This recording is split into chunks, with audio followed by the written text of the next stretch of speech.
Hi, this is Lane 8492. This is the first of two true crime story videos I'm doing today. The first one, like both of them, will be out of the state of Florida. This one is the case of Ernest John Dobbert Jr. See, Ernest John Dobbert Jr. had 4 kids with his wife Virginia, and apparently he brutally tortured all 4 of them with beatings and strangulations. Of those 4 kids that Ernest John Dobbert Jr. had brutally tortured, 2 of them died. Those 2 were his 7-year-old son, Ryder Scott Dobbert, and his 9-year-old daughter, Kellie Ann Dobbert. He buried them somewhere, and to this day, both bodies are yet to be found. They've never been found. And apparently, the one who tipped off the police would be Dobbert's son, Ernest John Dobbert III, when I think he was up in Wisconsin or something. And eventually, Ernest John Dobbert Jr. was arrested.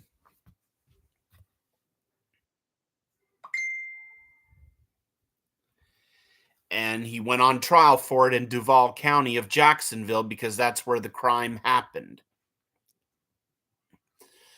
He was charged with the second-degree murder of his son, Ryder Scott Dobbert, and the first-degree murder of his daughter, Kellie Ann Dobbert. He would face the death penalty just for the murder of his daughter, Kellie Ann Dobbert, since it was first-degree murder. You can't give a death sentence for second-degree murder when it came to his son, Ryder Scott Dobbert. However, after being found guilty and in the penalty phase, the jury found that the mitigating factors outweigh the aggravating factors and recommended a life sentence for Dobbert. And of course, the judge overrode the jury and sentenced Ernest John Dobbert Jr. to death. Now, back in those days, there were states who could override the jury's recommendation of a life sentence and sentence the defendant to death. Of course, that practice has long since been abandoned. And in this case, the judge overrode the jury's recommendation and sentenced Ernest John Dobbert Jr. to death in Florida. He would appeal this case all the way up to the SCOTUS, to where the SCOTUS decided to hear it in Dobbert versus Florida. But this case in the SCOTUS would not go in Dobbert's favor, and as a result, he was rejected by the SCOTUS, and his execution date had been set. And on his last days, he had a tearful reconciliation with one of his daughters, who he had brutally tortured.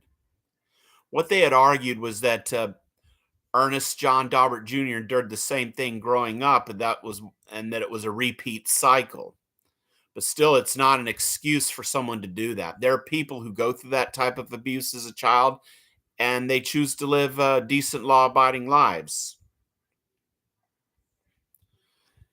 And on September 7th, 1984, at the age of 46, Ernest John Dobbert Jr. is put to death in Florida's electric chair at the Florida State Prison in Stark, Florida.